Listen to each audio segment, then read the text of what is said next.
Good morning mga kalalabs. Good morning. Long time no see. Sa video ko, wala na ako na i-download kasi busy mga kalalabs. Topic natin ngayon ay magbibigay lang ako ng short video para sa mga pabalik dito sa Saudi Arabia. Mga hinahanap nila para naman kahit paano makatulong, di ba? Sharing is caring, ano? Yun na yun. Yun na yun. Good morning tayo sa mahal ko. Andun siya. Yung itsura niya bagong gising. Ayun. Bagong gising. Itsura ng asawa ko. Ayan. Ito nga, mag-i-start na tayo kalalab. Short video nga eh. Diba? Ito, kailangan dun sa airport pa lang mga kalalabs, yung sa airport natin, pagpasok doon, papakita lang naman sa entrance is yung ticket at saka yung passport. Tapos, pagdating mo doon, pag mag-check-in ka na, ito nang hinahanap, yung OEC natin.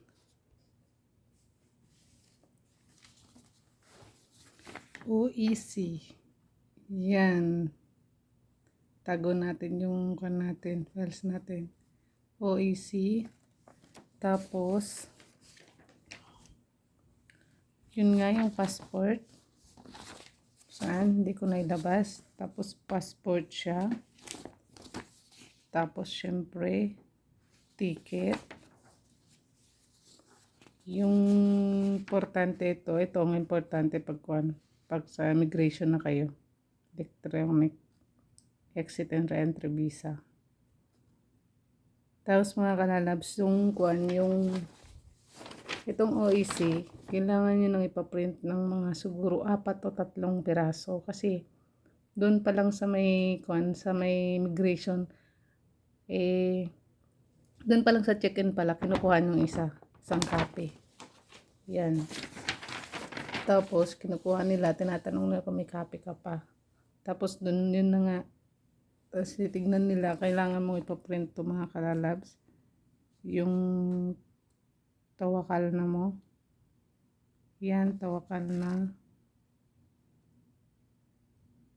Tapos maiging ipaprint mo na lang. Yan, medical report, vaccine. Kasama na to sa tawakal na eh. Tapos, para sigurado ako, nagpa-booster na rin ako sa Pinas. Yan. Pfizer din, 3 Pfizer yan.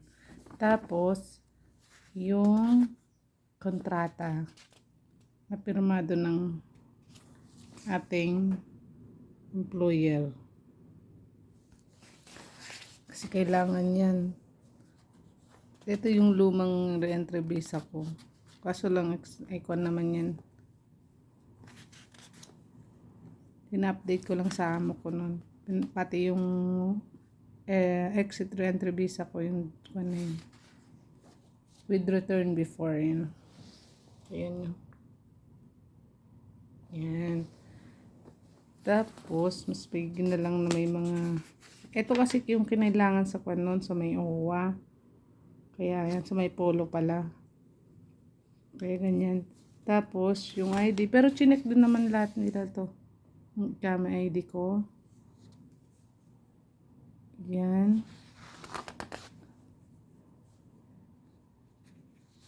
Tapos yung ID ng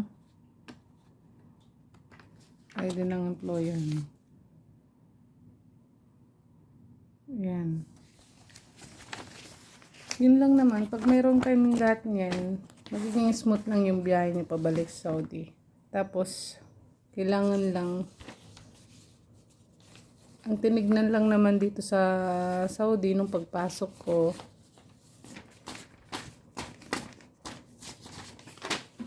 yan nga yung exit re-entry visa. Papasok ka lang pagpabalik ka, papasok ka lang sa re-entry. Tapos pagpapasok ka, punta ka lang sa may new entry. Tapos ito pa yung arrival mo, kailangan mag-register ka niyan 3 days before your flight. Kaya yun mga kalalabs, madali lang naman pabalik dito basta kompleto lang yung mga papers nyo. Sa awa ng Diyos, hindi na ako kinanapan ng, nagkataon yung flight ko is hindi na ako kinanapan ng swab test kasi na-cancel yung, hindi ko na natendaran yung flight ko noon. February 18 sana yon kasi nag-positive ako sa COVID. Yung papers ko positive. Siyempre, hindi na ako tumuloy nun. Kasi alam ko naman, hindi na ako pasasakayin nun. Kaya yung ganun na nga, nag-change kami, nagpa-rebook kami ng amo ko. Bumili ulit ng ticket. Buti na papayag ko yung amo ko na bumili. Pero usapan namin maghahati kami ng ticket para makabalik lang ako dito. Wala ang gusto niya kasi wala akong gamit Wala akong gamit na dadalhin. Bali, bagpack lang daw tsaka hand carry ang bag ko May mga kaibigan akong inoferan ko na kung gusto nila magpadala sila ng kung anong gusto nila na dalhin ko dito. Yung parang nag-volunteer ako na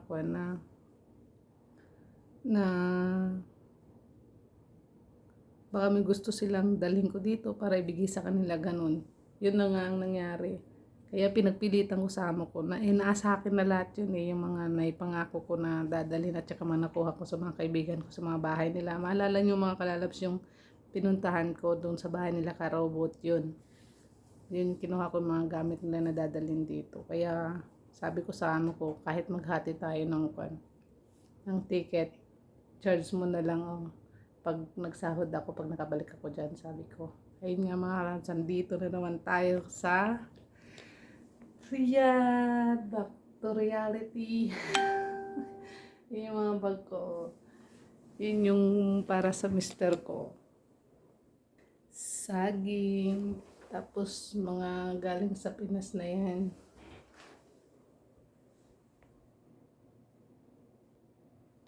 Meron pa mga kalabs yung padala ng aking kaibigan.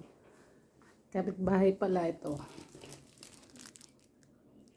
Nangangamoy daing tuyo yan. Tapos to, bigas na malagkit. Sa kapitbahay ko yun sa San Mariano.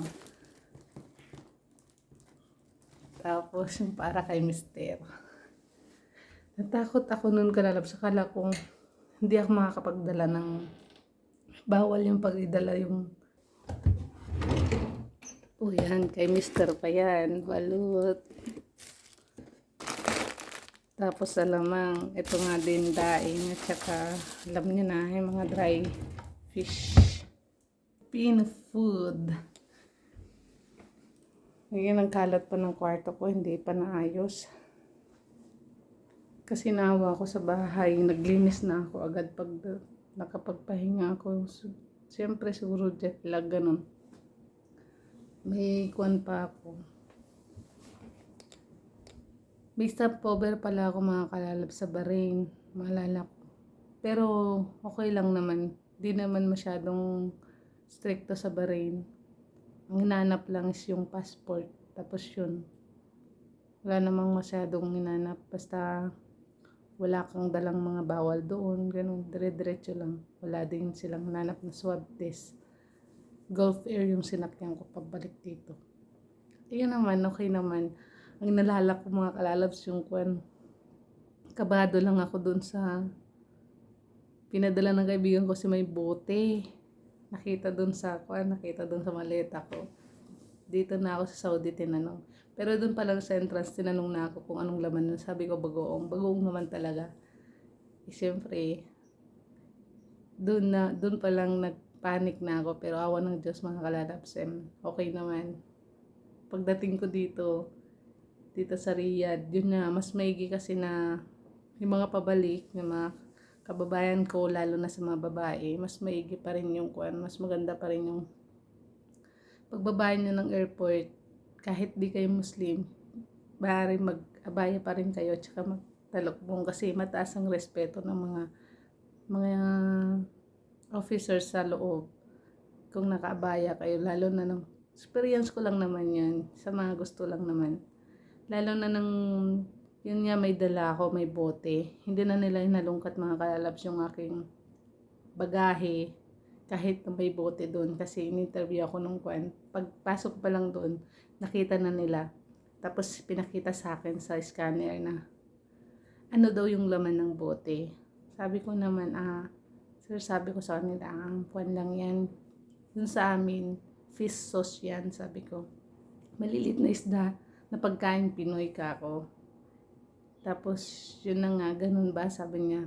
Pero nakatingin, paitaas pababa yung pulis. Kaya siguro, parang nakatulong na din sa akin yung pag-aabaya ko at nakatakip ng buhok ko, ganun. Tapos no face mask yun. Para sa pakiramdam ko lang parang may kwan sila, naniwala sila, ganun. Tsaka totoo naman, bagoong lang naman talaga yun. Kaya parang napakadali, ganun. Okay, sabi niya sa akin. Tapos yun nga, sabi niya maligayang pagbabalik. Binati pa ako, nahangiti yung officer na lalaki. Yun lang mga lalabs, yun lang ang advice ko sa mga pabalik dito, ganun, magabaya pa rin tayo kasi yun pa rin ang kuwan nila dito kahit nasabihin natin medyo open na, ganun. Respeto lang ba kasi kahit yung mga ibang mga lahi, mga kalalaki, nung nakipila na ako dun sa kuwan, dun sa sa bagahe, pagkuha na ng mga bagahe. Yung mga iba, nakita ko lang yung mga ibang mga kababayan natin, mga babae na nakasuot na ng mga ganun, mga naka-jeans, naka-sex dress, gano'n. Yung tapos nakikihalubilo sa mga lalaki, yung parang wala silang respect, lalo na sa mga ibang lahi, ganun. Tapos ako, yung sa kon ko lang tapos ako nung nakabahayan na ako, pumunta ako doon, tapos yung kukunin ko yung bagahe ko, kinuha nila yung bagahe ko. Nilagay pa mismo dun sa kon ko. Experience ko lang yun. Sige, ayun na, napahaba na yung short video ko mga kalalabs. Magtatrabaho pa ako. Medyo manas pa yung boses ko kasi, ayun nga. Anong oras na dito? Time check, 7:46. Pwede na tayong bubaba ng 8. Bye mga kalalabs. Salamat. Sana nakatulong ako ng konti sa aking mga nasabi at sa aking mga napakitang mga nakatulong sa inyo. Lalo na sa mga pabalik dito sa Saudi Arabia. Huwag po kayong matakot. Basta huwag lang po tayo magdadala ng hindi na bawal po dito. Bye! Thank you!